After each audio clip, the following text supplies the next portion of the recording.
sumigaw ng sumigaw. Nang sumigaw ng sumigaw. Sumigaw ng sumigaw. Mata ay di ginawa upang makita ang katotohanan. Pero nang itago at umiyak, at pero nang itago ang totoo, at umiyak, at punasan.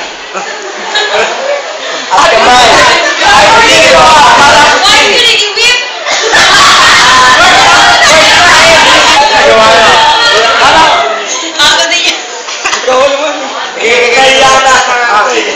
at kamay ay di ginawa para abutin.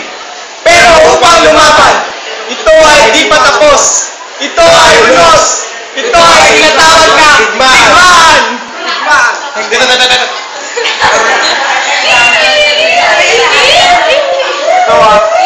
Ito ang araw ng kagutuman noong September 11, 2001.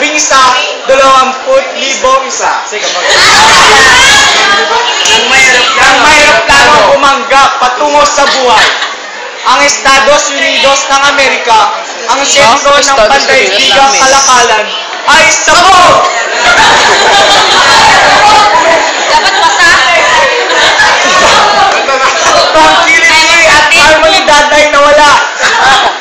Lumaganap sa labas, sabog!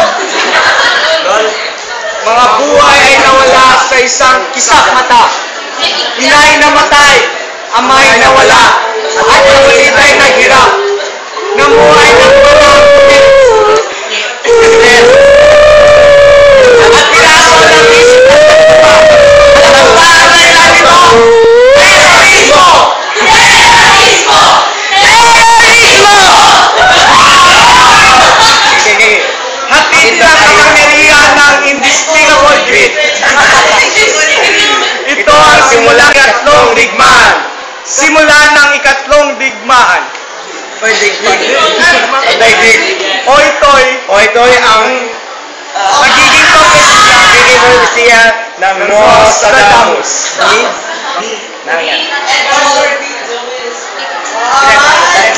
Kawalan ng Diyos ang lahat sa mundo. Ang lahat ay hati sa isa. Ano yun? Ay natin sa kanan at kaliwa. Sa kanan ng reliyon.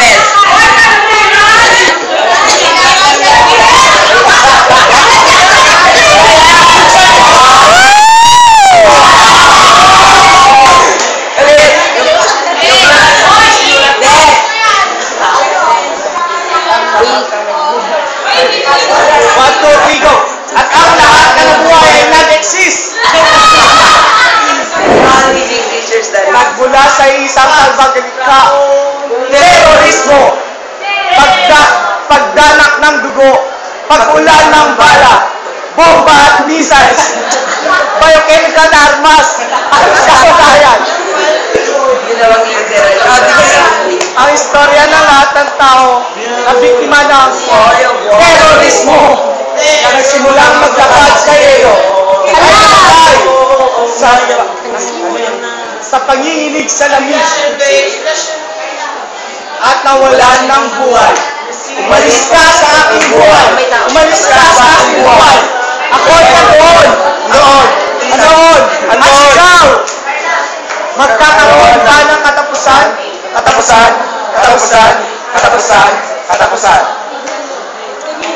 Tingin at makikita mo digmaan.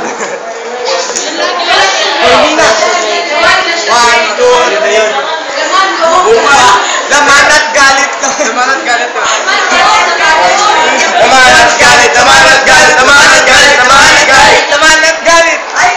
Bukad sa eskinita ng US, UK, at ngayon, Iraq. Makinig at maririnig ang yak ng dulo ng ating landas at ngayon, tanggalin ang pakiramdam. At ngayon, tanggalin ang pakiramdam. Magsalita at di ka maririnig. Ang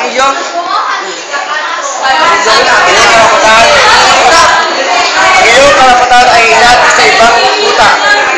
Humawak sa mga mayayaman. Humawak sa...